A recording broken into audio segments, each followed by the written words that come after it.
आप देख रहे हैं BA न्यूज, खबर हमारी फैसला आपका। इस वक्त की बड़ी खबर। लखनऊ उत्तर प्रदेश साहित्य सभा द्वारा आयोजित साहित्य संकल्प का शुभारंभ राजधानी लखनऊ में उत्तर प्रदेश के कवियों और साहित्यकारों की उपस्थिति में पूरे हर्षोल्लास के साथ किया गया।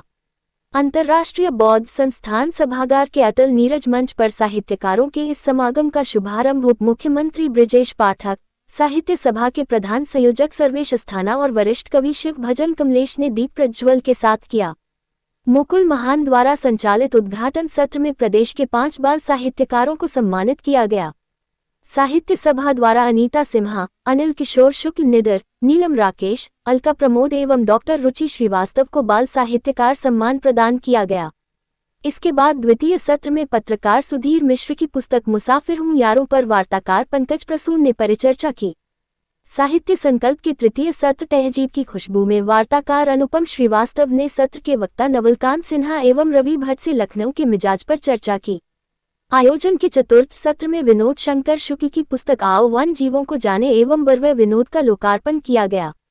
अगले सत्र में शायरी की जुबान विषय पर रिजवान फारूकी ने शायर मल्लिका जादा जावेद एवं संजय शौक से परिचर्चा किया। अवधि संस्कृति एवं कला विषयक संगोष्ठी में वार्ताकार विनीता मिश्रा ने पद्मश्री विद्याबिंदु सिंह एवं विनोद मिश्र से वर्तमान में अवधि बोली की महत्ता और भविष्य पर चर्चा की। बातें कुछ कही कुछ अनकही में कवियों के स्वास्थ्य संबंधी समस्याओं पर चिंता व्यक्त करते हुए उसके समाधान के लिए सुझाव दिए गए। इस सत्र का संचालन डॉक्टर रुद्रमणि ने किया एवं बतौर विशेषज्ञ डॉक्टर अरशद अहमद और भुवन तिवारी उपस्थित रहे। प्रिंट मीडिया और साहित्य विषय पर वरिष्ठ पत्रकार आशुतोष शुक्ल एवं प्रांशु मिश्रा से वार्ता हुई। इसके अतिरिक्त साहित्य चोरी और कानून के साथ साथ कविता और करिया विषय पर विद्वानों ने अपने विचार व्यक्त किए। संस्कृति विभाग की तरफ से अमृतलाल गोस्वामी ने आल्हा की प्रस्तुति दी। इसके साथ ही साहित्य संकल्प के देवल आशीष निर्मल दर्शन मंच पर कविता पाठ के सत्र का आयोजन किया गया, जिसमें इंद्रजीत कौर, सर्वेश शर्मा, अरविंद झा, उत्कर्ष उत्तम, निर्भय निश्चल, श्वेता श्रीवास्तव, प्रमोद श्रीवास्तव, मधु पाठक, वर्षा रानी, अशोक अवस्थी, सुरभि सिंह, बलवंत सिंह, शिखा श्रीवास्तव, सौरभ शुक्ल, केवल प्रसाद सत्यम, प्रदीप तिवारी धवल, प्रवीण श्रीवास्तव, सरिता त्रिपाठी, मुकेश मिश्र, सुनील कुमार त्रिपाठी आदि ने काव्यपाठ किया। और कभी कभी वो खड़े होने पे अपने आप अंदर हो जाते हैं और कभी अगर ज्यादा आगे तो पेशेंट को उसे पुश करना पड़ता है। तीसरा लक्षण होता है अगर उसमें क्लॉट फॉर्मेशन हो जाए। जैसे हमने बताया इंटरनल पाइल्स जो होते हैं, पाइल्स के भी 2 पार्ट होते हैं, इंटरनल एक्सटर्नल। जो इंटरनल पाइल्स होते हैं उसके अंदर उसके ऊपर एक बहुत पतली परत होती है, जैसे चांदी का वर्क आप देखते हैं मिठाई के ऊपर होता है, म्यूकोसा की बहुत पतली परत होती है। तो अगर उसमें मोशन के टाइम कोई ब्लीडिंग होती है तो उस परत को फाड़ के ब्लीडिंग स्टूल के साथ आ जाती है। जो एक्सटर्नल पाइल्स होते हैं उसके ऊपर थिक स्किन होती है, मोटी स्किन होती है। अगर उसमें कोई ब्लीडिंग होती है तो ब्लड बाहर नहीं निकल पाता है, क्लॉट फॉर्म हो जाता है, जिसको हम थ्रोम्बोज्ड हेमोरॉइड कहते हैं। तो वो जब क्लॉट बन जाता है तब पेशेंट को पेन होता है और स्वेलिंग होती है। तो ये 3 तरह से पाइल्स के सिम्टम्स आ सकते हैं। तो मतलब ये दोनों ही तरह के सिम्टम, रक्तस्राव भी और रक्तस्राव ना होने की दशा में अगर तेज दर्द हो रहा है तो ये भी लक्षण हो सकते हैं। ये एक्सटर्नल पाइल्स के लक्षण हो सकते हैं। ब्लीडिंग ज्यादा होती है और डेफिकेशन उसमें ज्यादा अच्छे से होता है। लेकिन वेस्टर्न टॉयलेट की अगर आप बैठते हैं, चाहे वो घुटनों की प्रॉब्लम की वजह से हो या आदत घर में पड़ी हो, तो कोई प्रॉब्लम नहीं है। प्रॉब्लम होती है देर तक बैठना, एक्सेसिव स्ट्रेन करना। 2 बार 3 बार टॉयलेट जाने में भी कोई प्रॉब्लम नहीं है। तो अगर कोई बहुत देर तक बैठता है और ये कहता है कि साहब हम नहीं बैठते तो पेट साफ नहीं होता, तो हम लोग एडवाइस करते हैं आप 5 मिनट के बाद चले आइए। आपको जब भी फिर अर्ज हो, जिस समय आपको प्रेशर बने, अर्ज हो, तब आप जाइए। और दोबारा जाने में कोई प्रॉब्लम नहीं है। लेकिन देर तक लगातार बैठने में टॉयलेट में, चूंकि आप प्रेशर लगाते रहते हैं, जितना प्रेशर लगता है वो पाइल्स का जो एरिया होता है वो उतना नीचे की तरफ आने लगता है और वो सिम्टम्स आते हैं। ये जो साहित्य में अदब में जिसको इस्तेमाल किया जाता है, और साहित्य अदब में इस्तेमाल करने के लिए सबसे पहले आपको आपकी वोकाबुलरी मजबूत होना चाहिए। यानी जब मैं शायरी के मैदान में आया तो मेरे उस्ताद ने पहले तो कहा कि शेर सुनाओ गालिब के, तो मैंने 50 शेर सुना दिए। तो एक साहब और वहाँ बैठे थे, कहने लगे 10 के बाद बोल जाएगा। लेकिन इतना याद था कि याद रहता ही है। शुरू में जब आप किसी चीज़ से मोहब्बत करते हैं तो वही दिखाई पड़ता और कुछ दिखाई नहीं पड़ता। उसका सबब ये है कि एक बार मैं एक कंपनी में काम करता था, तो मैंने अपनी मोटरसाइकिल रख दी और उस समय मैं रुबाइयात कहता, तो मैं तो घर से निकलता था और रुबाई कहते हुए जाता था।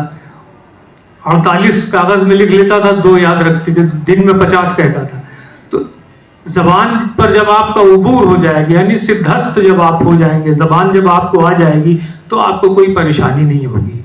वरना होता ये कि सीधे सीधे शेर कह लेता है आदमी, या नस्र कहता है तो सीधी सीधी नस्र कह लेता है, लेकिन उसमें तरकीब लफ्जी नहीं इस्तेमाल करता। बिजुली आए वो माझी महान है, जन्मी है जब से दुनिया में उदासी सी छा गई, पलकर बड़ी हुई तो ये एक बोझ बन गई, सितारों को ये तो छूती मगर आस हो गई, सितारों को ये तो छूती मगर आस हो गई, लोगों के लिए आबरू अब प्यास हो गई, कहते हैं लोग आज के बेटी जवान है, जन्म से लड़ी है ये बेटी महान है। और अंतिम छाता है, हिंदू हो या मुस्लिम हो या हो सिख ईसाई, हिंदू हो या मुस्लिम हो या हो सिख ईसाई, हर हाल में देनी पड़ी बेटी की विदाई,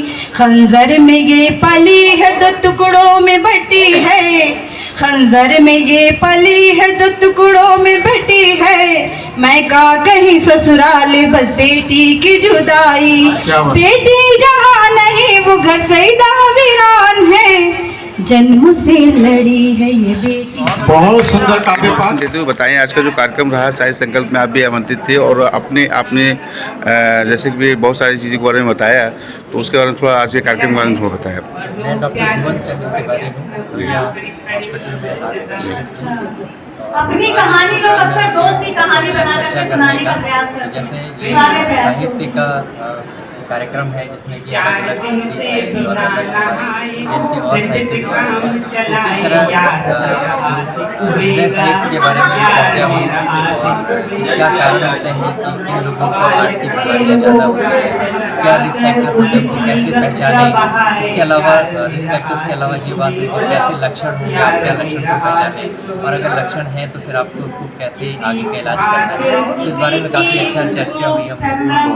हम रोटी सब्जी दाल चावल वेज नॉन वेज आप जो खाते हैं खाइए, थोड़ा सा फाइबर ऐड कर लीजिए, एक्स्ट्रा फाइबर ले लीजिए फ्रूट्स में, वेजिटेबल्स में। अगर आप डायबिटिक नहीं, फ्रूट्स खा सकते हैं। जो भी सीजनल फ्रूट्स हैं या सीजनल वेजिटेबल्स हैं उनका इस्तेमाल करना चाहिए। जो चीजें खाने की अवॉइड करने की है वो जितना आपका फास्ट फूड है, जंक फूड है, पैकेट फूड है, ये अवॉइड करने का। तो एक तो खाने में फाइबर की कमी होना, दूसरा पानी की कमी होना। क्योंकि हम लोग इंडोर ज्यादा रहते हैं, एसी में रहते हैं, प्यास नहीं लगती, तो पानी का कंजप्शन कम होता है। तो यूजुअली अगर 60 kg वेट है तो 3 लीटर्स पानी, अगर 80 kg है तो 4 लीटर्स, 20 kg पर लीटर पानी के हिसाब से इंटेक होना चाहिए। अगर आप एक नॉर्मल एक्टिविटी कर रहे हैं, कोई बहुत बाहर आप फिजिकल एक्टिविटी, पसीना आ रहा है, तो आपको थोड़ा इंटेक बढ़ाना पड़ेगा। और तीसरी चीज आती है फिजिकल एक्टिविटी की कमी होना। हर एक के पास बाइक है या कार है या टैक्सी की एक्सेस है, पैदल चलना, साइकिलिंग करना ये बहुत कम हो गया है। तो फिजिकल एक्टिविटी को बढ़ाना भी एक इंपॉर्टेंट चीज है। जैसे डॉक्टर साहब ने बताया कि मॉर्निंग वॉक करना, हम लोग भी पेशेंट्स को ये एडवाइस करते हैं। तो हेल्दी बैलेंस डाइट, ना कि परहेज करना। ऐसी कोई बादी सब्जी नहीं होती, लोग बैगन कटहल को बादी कहते हैं, ऐसा कुछ नहीं है। You can have all the vegetables, fruits. तो फिजिकल एक्टिविटी का बढ़ाना। और एक फैक्टर और है कि टॉयलेट में देर तक नहीं बैठना। टॉयलेट में अक्सर लोग न्यूज़पेपर लेके जाते हैं या बच्चे मोबाइल लेके जाते हैं और वो भूल जाते हैं कि वो कितनी देर बैठे हैं, और जहां 5 मिनट बैठना है 15 मिनट बैठे। तो टॉयलेट में देर तक बैठना, जरूरत से ज्यादा बैठना, स्ट्रेन करना, ये भी एक मुख्य कारण है। जितना प्रेशर आप अननोइंगली लगाते हैं वहां पे, उतना ज्यादा वो जो लाइनिंग होती है, जो कुशन्स होते हैं, नीचे की तरफ खिसकने लगते हैं और लॉन्ग टर्म में फिर वो चीजें सिम्टम्स की तरह प्रोड्यूस करती है। तो ये जो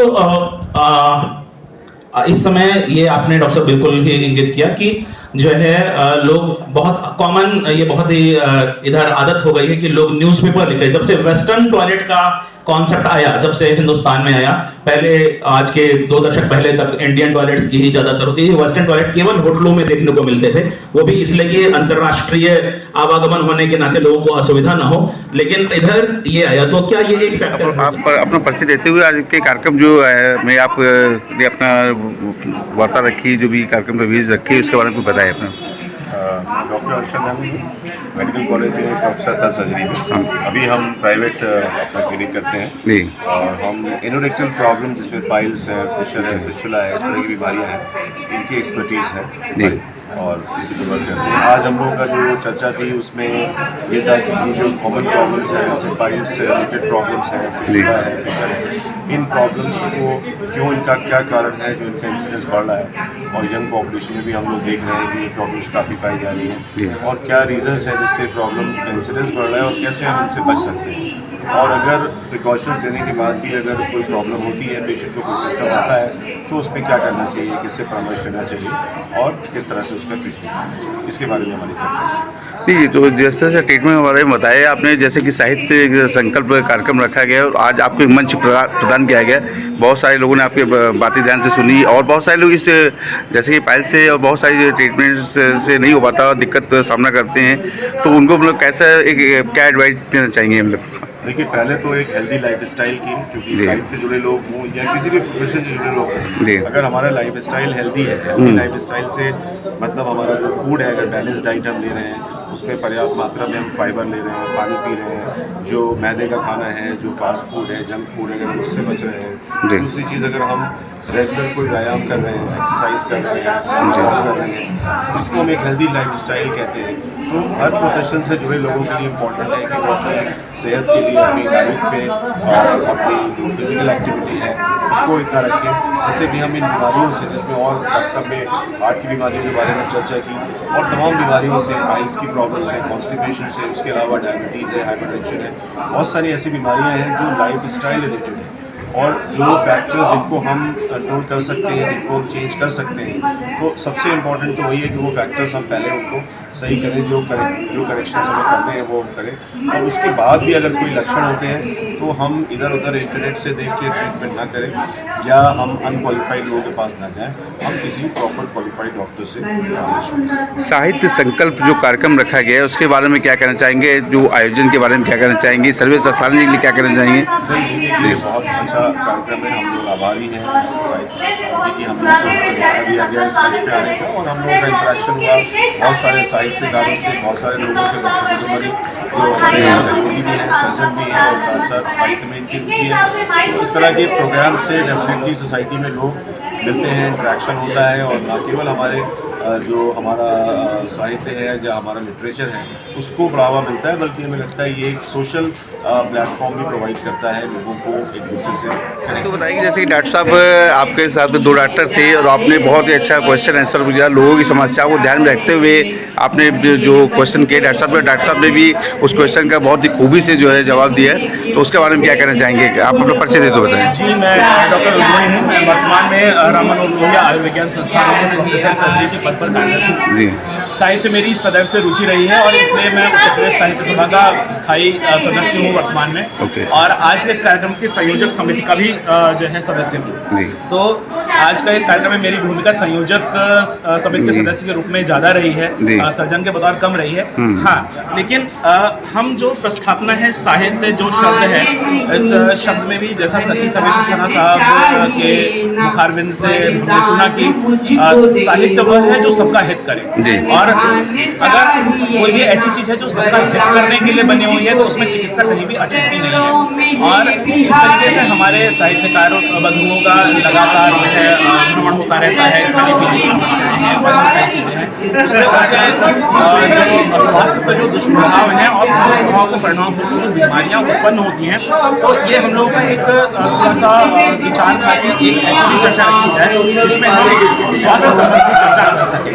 और ऐसे में मैं बहुत आभारी हूँ डॉक्टर अरशद अहमद साहब का और जो है डॉक्टर भुवन तिवारी साहब का कि मेरे आमंत्रण पे वो लोग और उत्तर प्रदेश साहित्य सभा के आमंत्रण पे वो लोग आए। उन्होंने आज पाइल्स और कार्डियो और हृदय रोग पे चर्चा की। अंततः दोनों ही चीज़ों से ये निष्कर्ष निकल के आया कि एक अच्छी जो है जीवन दिनचर्या दोनों ही बीमारियों को बहुत अच्छे तरीके से संभाल सकती है, लेकिन जो उनकी दिनचर्या में परिवर्तन है तो लक्षणों को पहचानना और उनके निदान और उनकी संभावित जो इलाज हो सकते हैं, हम लोगों ने उन पर चर्चा की। दोनों डॉक्टर साहब लोगों ने बहुत उसमें विस्तार से चर्चा करी। चर्चा लगभग हमारी लड़ाई 45 मिनट से 1 घंटे के मध्य चली और हमने प्रश्नोत्तर भी लिए और जो श्रोता दीर्घा में जो भी जिज्ञासाएं थी हमने उनसे भी किया। साथ में मैं एक चीज़ विशेष रूप से कहना चाहूँगा कि श्रोताओं के मध्य से हमारे बीच में एक जो है अपना एक्सपीरियंस भी साझा किया गया, जो कि जिसमें ये बताया गया कि डॉक्टर अशोक साहब के इलाज के बाद एक बच्ची है जो पूरी तरीके से स्वस्थ है। निश्चित ही इस तरह के इंटरेक्शन जो हमारा आपस में जो संवाद होता है ये हमारी साहित्य और चिकित्सकों के बीच की खाई को भरता है और उसके साथ हम एक दूसरे के संपर्क में आने के साथ हम साहित्यकारों को बेहतर चिकित्सकीय सुविधा उपलब्ध करा पाएंगे और हाँ, चिकित्सकों के मन में जो साहित्यकार कहीं ना कहीं दबा छुपा बैठा हुआ है हम उसको भी उभार पाएंगे। जैसा कि ये कार्यक्रम तो साहित्य संकल्प का बहुत सारे कवि और बहुत सारे वक्ता है, यहाँ पे बहुत सारे शायर हैं, बहुत सारी चीज़ें, लेकिन जिस तरह से आपने इस कार्यक्रम में चिकित्सकों को लिए गए, चिकित्सक जगह से जगह डॉक्टर साहब आए हुए हैं, तो इस तरह से कार्यक्रम में आगे जो भी आपके साहित्य संकल्प होंगे तो चिकित्सा जगत से मतलब आपको बुलाने का तात्पर्य शायद ये रहा होगा कि भाई कम से कम जो बीमारी है, जो लक्षण है, जिसका निदान है, कैसे क्या है। तो अभी तो खैर कुछ बीमारियों को की बहुत सारी बीमारियाँ हैं जैसे, तो आगे भी बहुत सारे चिकित्सकों को आप इस अपने कार्यक्रम में आमंत्रित करना चाहेंगे? हम आगे इस तरह से जो है चीज़ों को करना चाहेंगे समयांतर में, चूँकि जो है शुद्ध साहित्यिक जो है मंच होने के बावजूद हमारे पास समय इतना नहीं था, तो हम कुछ लेकिन भविष्य में जब हम कार्यक्रम करेंगे तो निश्चित ही जो हमारे बीच में ये संवाद जो है स्थापित हुआ है हम इसको और प्रगाढ़ करेंगे और विभिन्न अलग अलग बीमारियों पे बात करना चाहेंगे, ताकि साथ में हम जब हम इतना बड़ा कार्यक्रम कर रहे हैं तो उसमें जन जागरूकता भी हो और लोग जहाँ जहाँ भी जाएँ, क्योंकि आज यहाँ पे पूरे उत्तर प्रदेश के लोग आए हुए हैं, तो ये संवाद अपने जिलों में जाकर स्थापित करें और उस स्थापित करने के फलस्वरूप हम एक बेहतर चिकित्सीय सुविधा उपलब्ध करा पाएँ अपने साहित्यकार मित्रों को, अपने समाज को। और यही हम चिकित्सकों के रूप में हमारी जो भूमिका है वो एक आदर्श भूमिका तभी बन पाएगी जब हम समाज को हम अपनी चिकित्सकीय सेवाएं प्रॉपर तरीके से दे पाएंगे।